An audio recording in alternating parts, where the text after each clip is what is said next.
Hello and welcome back to my kitchen.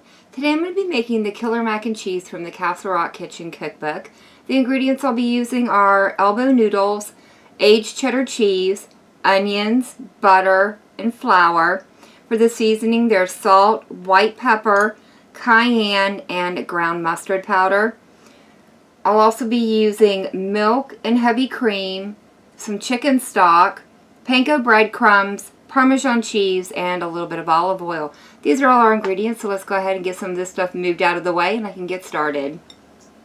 The first thing I'm going to do is make the topping for the mac and cheese, and I'll be adding my parmesan cheese into my panko breadcrumbs along with the olive oil, and then I'll be tossing these together. Alright, now that that's combined, I'll just let it sit here until I'm ready for it. In a Dutch oven, I've gone ahead and melted 1/4 cup of butter, and I'll add in my onions and allow them to saute for about 10 minutes. Once the onions have turned translucent, add in 1/4 cup of flour, and then allow this to cook for about a minute.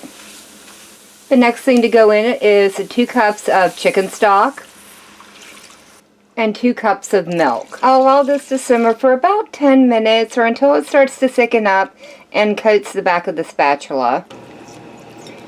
Now that the sauce is thickened up, I'm going to start adding the cheese in, a handful at a time, being sure to stir it in thoroughly in between each addition just to make sure that the cheese is completely melted before I add any more in. I don't want it to clump up and get all gloopy in parts.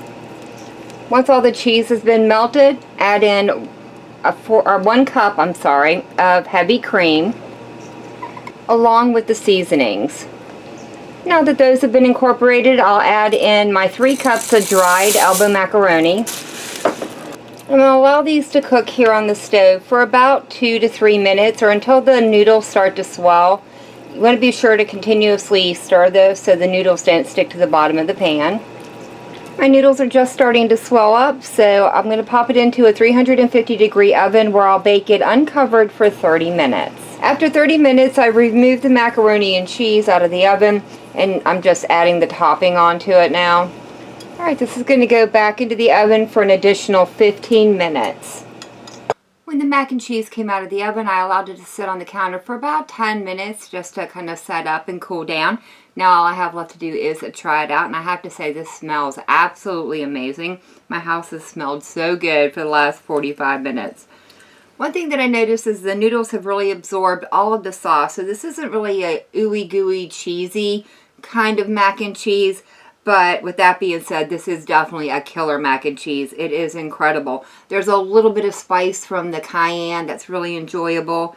And that cheese factor is still there. It has given me everything I want from a mac and cheese. I do really like the panko topping. It adds a nice little crunch factor to it. And there's a little bit of caramelization on the bottom that kind of helps boost that cheesy, you know, on the edge of a pizza, that crispy cheese. It's a really pleasant bite. But that is going to be it for me for the day. If you guys have enjoyed this recipe, leave me a comment down below. If you tried this one out, let me know how it turned out for you. And as always, thank y'all so very much for joining me today. I'm the Vault Girl. I hope you guys have enjoyed, and I hope I'll see you in the next one.